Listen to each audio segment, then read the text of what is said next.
Good morning, ladies and gentlemen. So we have to deal again with the lies of Donald Trump. The lies, how he calls people names, and they are absolutely false because we have an orange man, bad dictator president who just only knows how to lie. And of course, according to CNN, and what happened was Trump falsely, so of course they had the fact check, Trump falsely calls Zelensky a dictator after Ukraine leader accuses him of living in a disinformation space. Who is really the disinformation space? CNN is one, and MSNBC are a couple, and Washington Post and others are the disinformation space in the United States and most of the world. And of course, BBC and all the Euro News and all the rest of them, they are the disinformation propagators. Now, did Trump falsely call Zelensky a dictator? When in fact, the facts are that Zelensky is a dictator. And we're going to see the truth of the matter. So we see who is the ones who are spreading disinformation and who is actually bluntly, undiplomatically, not very nice, pointing the fact that Zelensky is a dictator, which of course caused the whole of the Ukraine war as a war to preserve democracy and to preserve the Ukrainian democracy and the democracy of Ukraine. It's all a bunch of lies. It's nothing to do with democracy. We have a dictator and we have those who support him, supporting him absolutely in his dictatorial powers. It's going to make a short video. I'm not going to dwell on each point for too long. Just a couple of points just to bring the point, the facts to light. And if you want to delve into them longer, go ahead. And before we do that, remember, Russia always says, hey, it's you people who are the ones who started the Ukraine war, not us. And that's actually true. Because there was a deal. There was a deal. Actually, before that, there was NATO. Here it is. Actually, where is this here? Ukraine fall. Yeah. So NATO expansion. So there was here's actually from France 24, because Putin always says it's you guys promised us, you promised Russia, you promised the Soviet Union that after the Warsaw Pact, NATO, which is a Western alliance against the Warsaw Pact, if you guys are too young to understand, NATO was formed of the Western democracies against the, at that time, communist countries of the East, which came under the control of the Soviet Union, like Poland and all the Eastern Yugoslavia and all these other countries. So there was a divide. Okay, fine, you have the NATO pact. Okay, we're going to have the Warsaw Pact from Poland, Warsaw. So here's the the deal was verbally, but hey, apparently the West cannot keep its word. We need written documents, and actually written documents can mean nothing as well. But anyways, so here's from France 24, the origin of the betrayal claim, which is true betrayal. So I'm going to just read it quickly here. To understand Russia's claims of betrayal, it is necessary to review the reassurances then U.S. Secretary of State James Baker made reassurances by the United States, by the Secretary of State, made to former Soviet leader Mikhail Gorbachev, perestroika and the openness and all that stuff at that time, during a meeting on February 9th, 1990, in a discussion on the status of a reunified Germany. The two men agreed, which means the United States and Russia, Soviet Union, agreed that NATO would not expand past the territory of East Germany. So when Germany would be reunified, NATO would not go beyond that point. a promise. So it's not a word, it's not a discussion, it's not a suggestion, it's a promise repeated by NATO's Secretary General in a speech on May 17th at that same year in Brussels. So the United States gave assurances to Russia, NATO will not expand beyond the borders of a unified Germany. The head of NATO made the same promise in a speech on May 17th, 1990. The same point, we will not expand NATO.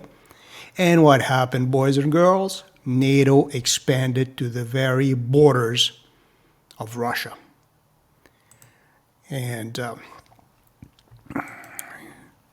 get rid of this thing. How do I get rid of that thing? Oh, maybe move my head out, close that thing, move my face back up there. Well, title of it from Newsweek, NATO inches closer to Russia's borders. Can you imagine if the Warsaw Pact was still active and Russia expanded its Warsaw Alliance to Mexico and Canada? Well, we're just protecting Mexico from the threats of the United States. We're protecting Canada from being annexed as the 31st state. So we, Russia, and the Warsaw Pact are just giving them protection. That's all we're doing. What do you think the United States would have done at that time? It would have, if not invaded Mexico, it would have destroyed every military facility in Mexico and Canada to stop it, stop the expansion. Remember Cuba and the Cuban crisis. So, yeah, we can expand up to the very borders of Russia, a military, an anti-Russian military alliance, up to the border of Russia, into Ukraine, putting missiles on the borders of Russia. And you think Russia is going to say, wow, that's so nice of you guys. Please expand even more. Please do so. No, obviously any stupid idiot would understand this is not possible. So who started a war? Who instigated the war? Who poked the bear until the bear said, that's it, I can't take this anymore? And it's like, okay, fine, you want to put missiles in Ukraine on my borders?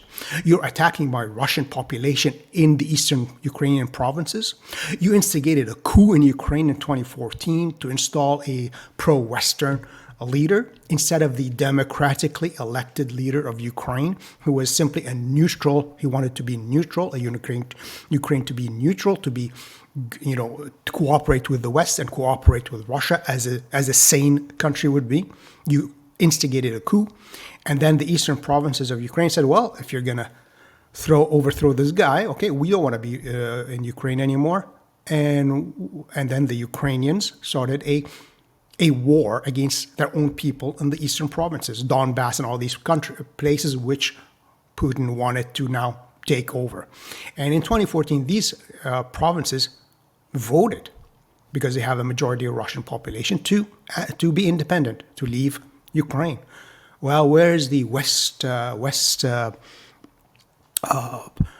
self-determination for the peoples? Remember what they did in Yugoslavia and Croatia, how the West went in and bombed Serbia to force the independence of Croatia and the independence of Albania.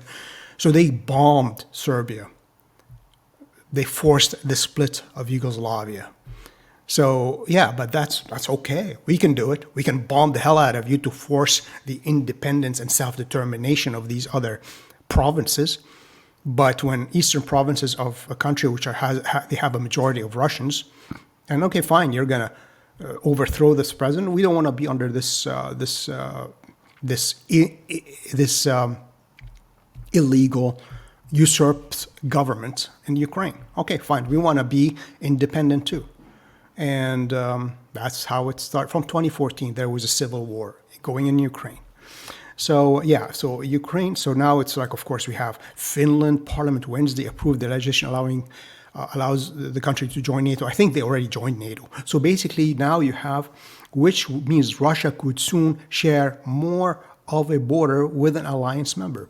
So they're NATO, the Western military anti-Russian alliance, expanded to the very borders of Russia. What do you think any leader of that country would do? What if the United States was in that position? United States would have gone and invaded half of Europe at that time. That's the truth. Look at Cuba. Can you imagine if this had happened in Mexico? They're freaking out when Russia had some boats close to the Caribbean or the China. Yeah, but we can do it. We can go anywhere. We can invade any country. We can overthrow any government because we're fighting for democracy. Oh yeah, sure. Fighting for democracy. It's a bunch of crap. Yeah, so NATO expansion. I mean, there are pictures and stuff how NATO used to be, and then like up to the very borders of Russia. So, and then there was in 2014 a deal between Germany, France, Ukraine it's called the Minsk agreements. Again, I'm not going to go through them. You want to go ahead. And basically was kind of give more independence and autonomy, slight autonomy to the eastern provinces and so forth. But so again, the not dictator, Zelensky, takes credit for derailing Minsk agreements. So meant to establish peace in eastern Ukraine. So here's your peacemaker, your democratically elected peacemaker who's not a dictator, is a warmonger. He takes credit for derailing the Minsk agreements. And I believe Angela Merkel, the head of Germany at that time, I think she said it like last year or something, there was a quote of her saying, well, yeah, we did the Minsk agreements with Russia just to give Ukraine time to arm and to get stronger. So it was all a deception of the democratic West. So I'm not going to go through the article, but yeah, Zelensky takes credit for basically derailing these agreements which were meant to create peace in eastern Ukraine. But no, we want war. So Minsk agreements, you can go over them yourself. I'm not going to do that at the moment. Of course, since Trump called him a dictator, which of course matches all the facts, what did the Democrat, the falsely called a dictator, Zelensky, do? Well, our buddy, our friend, our democratic proponent, leader of Ukraine, banned all opposition parties. So he's the dictator. My party and myself. No opposition parties allowed because they're pro-Russian. Of course, any opposition would be pro-Russian. So Ukrainian President Volodymyr Zelensky has banned pro-Russian opposition parties. So what? Ukrainian parties who wanted to have better relations with Russia and the West, citing national security. Oh, it's national security. We got to ban all opposition parties. But we're a democracy, right? I'm the democratic elected. I'm a proponent of democracy against these evil Putin and his dictatorial powers. Secure amidst the ongoing war with Russia. This decision has led to the suspension of political activities of several parties, not just one. Basically, if you're not with me, you're banned. If you do not parrot my line, you're banned. But that's democracy, right? Including the largest opposition party, the Opposition Platform for Life. So yeah, our not dictator banned all opposition parties. But not only that, buddies and friends, ladies and gentlemen, boys and girls, he banned all opposition newspapers, media, television stations. Zelensky has consolidated NPR, your liberal, modern news source. Zelensky has consolidated, that's in 2022, Ukraine's TV outlets and dissolved rival political parties. So he banned newspapers, TV stations, political parties, which he does not like, who might criticize him. But of course, that's democracy, right? Not dictatorial powers. So, Ukraine president signs law banning that's another thing. Well, that's before that. Let's see here. Here, New York Times, Zelensky signs controversial news media. Critics, it would restrict press freedom in Ukraine. So basically, he banned, Zelensky nationalizes TV news and restricts opposition parties. There you go. That's your Democrat. Your Democrat Volodymyr, or as the Russians would call him, Vladimir Zelensky. An autocrat bans opposition parties, bans any newspaper which criticizes him, bans any TV station which might have a different opinion, criticizes him. But of course, he's not done with that because he's such a Democrat, right? He's such a Democrat. What's left? Well, let's ban the Russian Orthodox Church. Let's ban the main Orthodox Church in Russia, in Ukraine. Because if you don't know, most of the Ukraine is Orthodox, and there is on the western part the Catholics and more Eastern Catholics, meaning they are Byzantine. It's called the Greek Catholic Church of Ukraine or whatever it's called. It's basically same liturgy rites of the Orthodox of the Eastern Church, but in communion with the Pope of Rome, with the rest of the Catholic Church. And what happened a few years ago, again, out of Ukrainian nationalism, hey, let's split the church apart. So some bishops from the Russian Orthodox Church went to the Patriarch of Constantinople, and told him, hey, we want to have our own national church. We want to split from the Russian Orthodox Church. And he said, yeah, go ahead, do it. I'll recognize you. So basically, they formed their own Ukrainian Orthodox Church, a schismatic, because traditionally, canonically, it is all part of the Russian Orthodox Church. So he said, okay, fine, go ahead, do it. So they did it. And that led to, now we have two Orthodox churches in Russia. You got the independent, newly created Ukrainian Orthodox Church and the traditional Russian Orthodox Church in Ukraine. And remember, the Ukrainians were Kievan Rus, meaning Russian, when they were originally established 1,000 years ago. Kievan Rus, Russian. In Arabic, we say Rus, meaning Russian. But of course, they're not related. They are the same Slavic peoples. Russians and Ukrainians are pretty much the same peoples, the same brothers.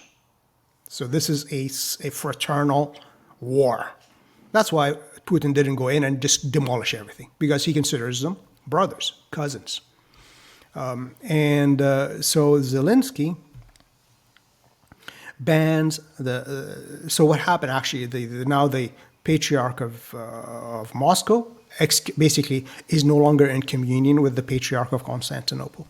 And several other Eastern European Orthodox churches do not recognize this newly created Ukrainian Orthodox Church. So here's again from CNN. Let's have a look what they say. Ukraine president signs law banning Russian-linked religious groups, meaning the Russian Orthodox Church. Let's ban freedom of religion. Let's ban freedom of religion for democracy, right? For democracy. Zelensky signs law banning Russian Orthodox Church in Zelensky. And he tried to take over different monasteries, banning priests, banning bishops, taking over churches. But that's democracy for the West. As long as it's anti-Christian, anti-freedom, is democracy. Because what happened now is the West is no longer, it has switched from West being the place for religious freedom, political expression. Now it's banned. It's disinformation. It's false. We have to shut it down. That's what's happening. And finally, of course, our buddy Zelensky canceled because his term as president ended in 2024 or whatever it is. But he said, yeah, you know what, elections, no, we're in a state of war. We have a martial law in the country, martial law. So he's ruling by martial law, banning opposition parties, banning newspapers, banning the main Orthodox Church of Russia, of Ukraine, Russian Orthodox Church. canceling elections. I'm just going to rule because, we're at war with Putin. We got to ban elections. So he said, as the conflict in Ukraine continues, President Vladimir Zelensky has recently said, I believe that now is not the right time for elections because, of course, I would lose because the Ukrainians are sick and tired of the slaughter, which has been going on for 3 years. And Trump said, hey, he could have stopped it. He could have stopped it like a long time ago. What was he referring to? Now, that's the only bad thing with Trump. He doesn't give references. He assumes you know. At the beginning of the war, like 3 years ago, there was a meeting between Putin, Zelensky, and Erdogan of Turkey, and a peace deal was reached in Turkey, basically giving more autonomy to the eastern provinces within Ukraine, not to be independent, to be part of Ukraine. And Ukraine would not join NATO, which is basically do I want a military alliance which is antagonist to me on my borders? No. Ukraine would be a neutral country. That's the deal reached between Zelensky, Putin, and Erdogan almost 3 years ago, after the beginning of the war by 2-3 months. Perfect deal. Now Ukraine is going to lose all the eastern provinces, and would have saved hundreds of thousands of lives being slaughtered for no reason. And then, according to the news reports and what I've heard, it seems to be true. Boris of England, what's his name, Boris Johnson, went to Zelensky in Ukraine and told him not to accept that deal. He cannot go through the deal. And Zelensky, like a little pet of the West, for democracy's sake, he would choose to slaughter his own people in a continued war which had zero chance of being successful on Ukraine's part. When Germany couldn't invade Russia at the height of its power, do you think Zelensky, with his little ragtag army, was going to destroy Russia? No way. So, yeah, Zelensky could have stopped the war if he just adhered to the deal reached in Turkey with Erdogan and Putin. And hundreds of thousands of lives would not have ended for no reason, and the destruction would not have happened, again, for no reason. So yeah, he says, you know what, I don't think it's the right time, because of course I would lose power and maybe get executed by the Ukrainian people for destroying the country. And he says, in a nightly address, so he said, it was utterly irresponsible to engage in topics related to an election in such a frivolous manner. So yeah, I want to rule till, I get removed basically from power, or I win against Putin and Russia. And I forgot that part. Not one last, it's another example of his democracy, and that he's not a dictator, is that Ukrainian government has, so it says it's not outright banned the Russian language, but basically it banned it in schools, promoted public, so language policy of Ukraine. So they pretty much forbade the Russian language, especially in teaching in universities and schools. So to promote Ukrainian public life, we restrict performance of Russian cultural products. And of course, a Russian language in teaching in schools and Russian irritating president-elect. Banning Russian place names. Oh yeah, he's such a Democrat, isn't he? He's such a beautiful Democrat.